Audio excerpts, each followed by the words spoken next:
Loving can hurt. Ahoj Péťo, dozvěděl jsem se díky profilu Gabriely Koukalové o tom, že potřebuješ pomoc. Neváhal jsem a začal jsem shánět informace jak na to.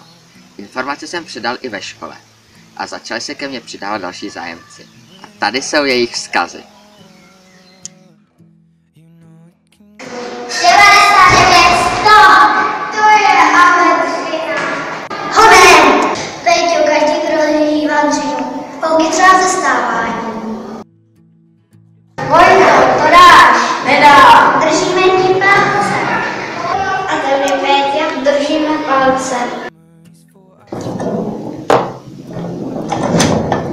Je. To budeme muset ještě nacvičit. Tak honem. Jde se trénovat.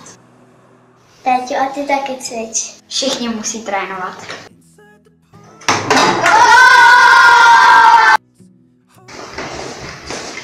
Proč se učíte na nerozhodně známku? Tak hodně štěstí, děkujeme. Péťo, přejeme ti hodně štěstí v dalším léčení.